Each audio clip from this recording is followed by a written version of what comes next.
Hello hello good morning प्यारे दोस्तों। मैं फिर से वही अंदाज से आ गया हूँ और आप लोगों के बीच क्लास 7 का चैप्टर नंबर 9 लेकर और जिसका नाम है क्या चीज़, मृदा। तो इनके जितने भी ऑब्जेक्टिव क्वेश्चन हैं इनको हम लोग पढ़ने वाले हैं। तो चलिए आप लोग इस चैनल में बने रहें और वीडियो में बने रहें। तो चलिए हम लोग स्टार्ट करते हैं। मृदा मृदा तो सबसे पहले हम लोग समझेंगे कि मृदा किसको कहते हैं। मृदा का मतलब होता है मिट्टी। समझ में आ गया होगा। मृदा का मतलब क्या होता है, मिट्टी होता है। तो मिट्टी के बारे में हम लोग पढ़ने वाले हैं।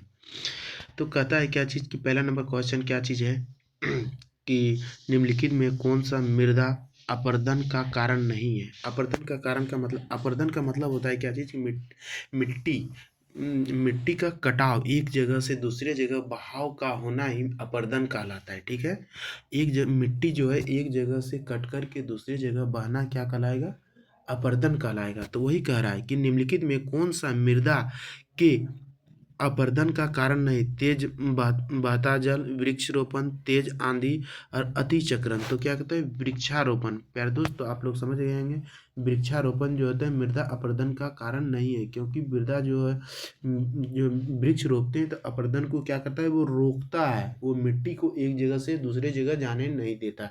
आप लोग अच्छी तरह से समझ गए होंगे इसको। चलिए आगे बढ़ते हैं। दूसरा नंबर क्वेश्चन में, मृदा किस लिए आवश्यक है। कहता है यह पादपों की जड़ों को मृदा से थमे रखती है। यह जल तथा पोषक तत्वों की आपूर्ति की वृद्धि में सहायक है। यह अनेकों जीवों का आवास है।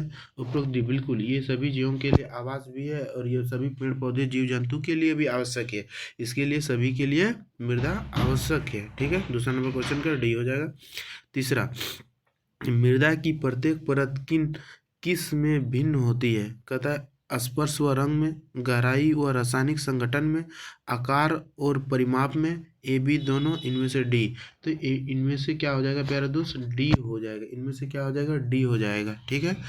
तो क्या होगा डी में कि ये कहता है कि स्पर्श व रंग में भी मृदा भिन्न होती है और गहराई व रासायनिक संगठन भी क्या होता है, भिन्न होता है। इसके लिए डी आंसर हो गया। चलिए आगे बढ़ते हैं। चौथा नंबर क्वेश्चन में, मृदा किससे प्रदूषित होती है। पॉलीथीन की थैलियों से, प्लास्टिक से, रासायनिक एवं कीटनाशक दवाइयों से, उपरोक्त डी। बिल्कुल, मृदा जो होती है इन सभी चीज़ों से क्या होती है, प्रदूषित होती है। इसीलिए हम लोग को पॉलीथीन भी खुले जगहों पे नहीं फेंकना चाहिए, प्लास्टिक भी नहीं फेंकना चाहिए। और क्या कहता है कि रासायनिक अधिक से अधिक हम लोगों को फसल पे रासायनिक भी प्रयोग नहीं करनी चाहिए, जिसके कारण वो क्या हो जाती है, मृदा खराब हो जाती है प्यारे दोस्त। तो इसके लिए ऑप्शन डी हो जाएगा। ठीक, चौथा का डी हो जाएगा। समझ गए होंगे। पांचवा नंबर क्वेश्चन, मृदा में उपस्थित सड़े गले जैव पदार्थ क्या कहते हैं। सड़े गले जैव पदार्थ क्या कहते हैं, ह्यूमस, सेल, चट्टान, इनमें कोई नहीं। तो ह्यूमस कहलाएगा प्यारे दोस्त। जो भी मृदा जो बनता है सड़े गले पदार्थ से, उसको हम लोग ह्यूमस कहेंगे। जैसे जो भी जीव जंतु या जो भी कचरा, कच्चा पदार्थ जो सड़ गल के जो मृदा बना, मिट्टी बना, उसी को हम लोग ह्यूमस कहेंगे। ठीक है। पाँच का ए आंसर हो जाएगा। छठा नंबर क्वेश्चन, बर्तनों, खिलौने और मूर्तियों को बनाने के लिए कौन सी मिट्टी का उपयोग किया जाता है। मृतिका, दुमटी मिट्टी, बलुरेती मिट्टी, काली मिट्टी। तो इसमें क्या हो जाएगा कि मृतिका मिट्टी को बनाया जाता है, मृतिका। ठीक है। मृतिका मिट्टी से ही हम लोग बर्तन बनाते हैं। जैसे प्लेट हो गया, चिमनी मिट्टी के जितने भी बर्तन हैं उसको किसे, मृतिका मिट्टी से बनाए जाते हैं। ठीक है। प्लेट, मूर्ति, ये सब चीज़ें। और बिजली के उपकरण भी बनाए जाते हैं, जैसे बिजली में भी चिमनी मिट्टी का प्रयोग होता है। ठीक है। और कहता है सात सात नंबर क्वेश्चन, मृदा अपरदन का क्या कारण है। तेज तेज हवा, वनोन्मूलन, कहता है प्रवाही जल, उपरोक्त डी। बिल्कुल, हम लोग अभी पढ़े थे कि ये सभी कारण है कि तेज हवा भी चलेगा तो मृदा एक जगह से दूसरी जगह जा रहा है। वनोन्मूलन, प्रवाही जल, मतलब प्रवाह मतलब जल, क्या कहता है कि एक जगह से जल दूसरी जगह जब जाता है तो वो मृदा कहता है मिट्टी कट के जाता है, तो ये अपरदन का कारण है। ठीक है। सातवां का डी आंसर हो जाएगा। आठवां, मृदा के विभिन्न परतों से गुजरती हुई ऊर्ध्वाकाट क्या कहलाती है। पट्टिका कहलाती है, मृदा परिच्छेदिका कहलाती है, परत कहलाती है, संस्तर कहलाती है। तो क्या होगा, मृदा क्या कहलाएगी, मृदा परिच्छेदिका कहलाएगी। फिर आठ का बी नंबर आंसर होगा। नौ नंबर का, मृदा में रहने वाला जीव क्या है। छिपकली है, कीट है, गिरगिट है, केचुआ है। तो मृदा में रहने वाला जीव जो होता है कि केचुआ है। केचुआ जो कि मिट्टी के अंदर रहता है, ठीक है, जिसको हम लोग केचुआ कहते हैं, जोंगटी कहते हैं, ठीक है। और कहता है ये संस्तर की स्थिति कैसी होती है। देखिए ये संस्तर गहरे रंग की होते हैं, मृदा होती है, स्वरंध्र होते हैं, उपरोक्त ए होता है। तो ये संस्तर किसको कहेंगे, जो मिट्टी के ऊपरी भाग को ये संस्तर कहेंगे। समझ में आ गया होगा, मिट्टी के ऊपरी भाग को क्या कहेंगे, ये संस्तर कहेंगे। तो वही कहता है कि ये संस्तर की स्थिति कैसी, गहरे रंग की होती है। 11 नंबर क्वेश्चन, सबसे अधिक जल धारण करने वाली परत कौन सी होती है। ए संस्तर होती है, बी संस्तर होती है, सी संस्तर होती है। कहता है आधार सेल होती है। तो ए संस्तर होती है, क्योंकि ए सेल जो होता है ए संस्तर ही होती है। ओके। और कहता है कि 12 नंबर क्वेश्चन, कौन सी परत दरारें और विद्रोह युक्त शैवालों के छोटे ढीले की बनी होती है। ए संस्तर होती है, बी संस्तर होती है, सी संस्तर होती है, आधारशिल। तो सी संस्तर बनी होती है। छोटे क्या कहता है कि दरार से टूट उठ कर जो बना होता है उसको सी संस्तर की स्थिति कहते हैं। चौथा नंबर क्वेश्चन नहीं 13वां नंबर क्वेश्चन क्या है, कृषि के लिए सबसे आवश्यक संसाधन कौन सा है। भोजन है, मृदा है, कपड़े है, प्रकनाशक है। तो मृदा है, मृदा ही नहीं, मिट्टी नहीं है तो कृषि कहाँ से होगा प्यारे दोस्त। तो 13 का नंबर बी हो जाएगा। और क्या कहता है 14 नंबर क्वेश्चन, मृदा परिच्छेदिका में सबसे ऊपर वाली परत क्या कहते हैं। ए संस्तर, बी संस्तर, सी संस्तर, आधारशिला। तो ए संस्तर कहेंगे।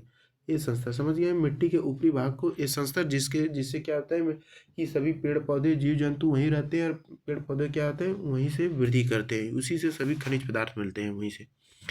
कहता है 15 सबसे ऊपरी वाली ये संस्तर किन से समृद्ध होती है। देखिए किन से, खनिज से, ह्यूमस से, बजरी से, ए बी दोनों से, ठीक है। तो ए बी दोनों से होता है, खनिज भी रहता है, क्योंकि खनिज नहीं रहते पेड़ पौधा नहीं बढ़ेगा। ह्यूमस जो कि कच्चे पदार्थ से मिलकर बनता है उसको ह्यूमस कहते हैं। सभी प्रकार के विटामिन वहीं पे पाया जाता है ये संस्तर में, ठीक। कहता है शीर्ष मृदा किन जीवों का आवास प्रदान करता है। देखिए अभी तुरंत पढ़े थे, शीर्ष मृदा मतलब ऊपरी मृदा किन जीवों का आवास प्रदान करता है।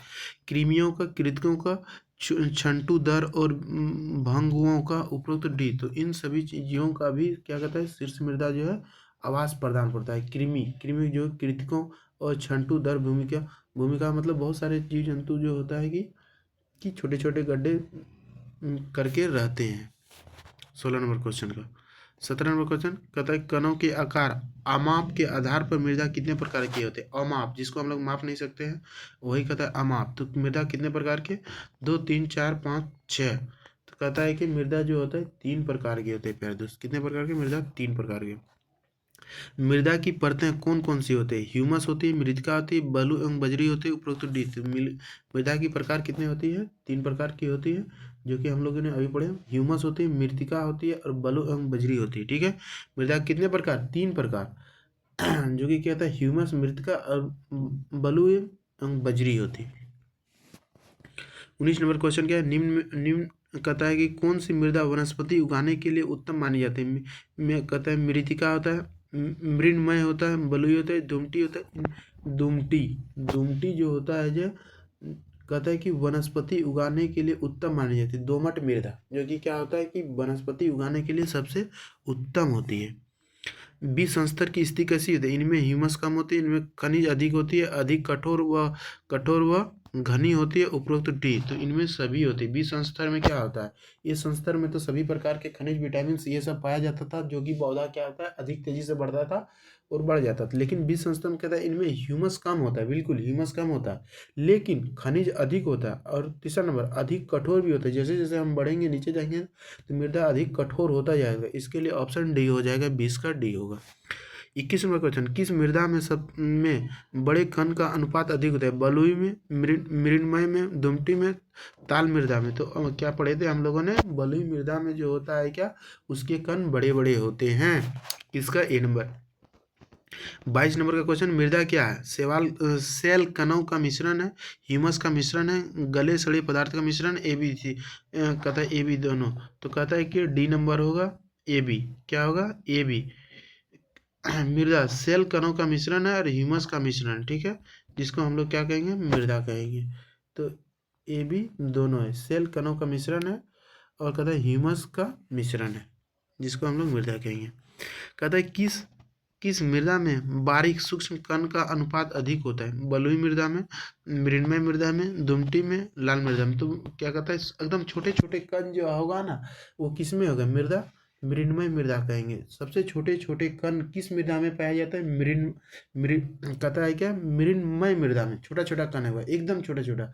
और कहता है सबसे बड़ा बड़ा कण कौन कौन मृदा में पाया जाएगा? बलुई मृदा में पाया जाएगा। ठीक, तो इसका आप लोग समझिए। 24 नंबर, कौन सी मृदा हल्की, सुविधा सुविधातीत और शुष्क होती है? मृतिका होता है, मृण्मय होता है, बलुई होता है, दमटी होता है। तो बलुई मृदा हल्की जो होता है शुष्क होती है। ठीक है, भीजा हुआ, इसका शुष्क मतलब हुआ। मृदा मृदा का प्रकार आकार के आधार पर कौन सी नहीं है? कहता है मृदा का जो है प्रकार कौन सी नहीं है आकार के आधार पर? बलुई, बजरी, दुमटी और मृण्मय। तो इसमें बजरी बजरी नहीं है। ठीक है, बजरी नहीं है मृदा के प्रकार। 26 का क्वेश्चन, किस मृदा में बड़े और छोटे कण की मात्रा लगभग समान होती है? बलुई मृदा में, मृण्मय मृदा में, दुमटी मृदा में, लाल मृदा में। तो इसका मृण्मय मृदा में ये होता है, इसका कणों के आकार लगभग समान होती है। किस मृदा में बड़े और छोटे कणों की मात्रा लगभग समान होती है? मृण्मय मृदा में जो होते हैं बड़े और छोटे कणों की मात्रा समान होती है। किस प्रकार की मृदा की अंततः स्रावन दर सबसे अधिक होती है? अंततः स्रावन दर कहते हैं दुमटी, बलुई, मृण्मय और मृतिका। तो क्या होती है? बलुई मृदा में क्या कहते हैं? बलुई मृदा में जो है कि पानी का जो होता है स्रावन अधिक होती है। वही कहते हैं किस प्रकार की मृदा में अंततः स्रावन दर सबसे अधिक होती है? बलुई मृदा में अधिक पानी सोखता है। तो 27 का आंसर बी हो जाएगा। 28 नंबर, कहता है किस मृदा में जल धारण करने की सबसे कम क्षमता थी? कम, और अभी बालू में अधिक हो रहा था, किस में कम होगा? बलुई, मृतिका, मृण्मय, दुमटी। तो कहते हैं कम होती है बलुई मृदा में। तो हम लोग 28 नंबर क्वेश्चन पढ़ने वाला, किस मृदा में जल श्रावण करने की सबसे कम क्षमता होती है? तो किस में होती है? ये नंबर हो जाएगा ऑप्शन ए, किस में हो जाएगा? बलुई मृदा में होगा। ठीक है, इसमें सबसे कम जल धारण की क्षमता होती है। 29 नंबर क्वेश्चन है, किस प्रकार की किस परत में फावड़े से खोदना कठिन होता है? ए स्तर में, बी स्तर में, बी संस्तर स्थिति में, सी स्तर। तो इस आधार सेल में। तो क्या होता है? आधार सेल में जो होता है फावड़े से खोदना कठिन होता है। 30 नंबर क्वेश्चन है, दुमटी मिट्टी किसका मिश्रण होता है? बालू का होता है, चिकनी मिट्टी का होता है, गाद व ह्यूमस का होता है, उपरोक्त डी। तो उपरोक्त में से डी का होता है। तो इन सभी का दुमटी मिट्टी मिला बनता है। किससे? बालू से भी बनता है, चिकनी मिट्टी से भी, और गाद व ह्यूमस से में दोमट मिट्टी बनाया जाता है। ठीक है।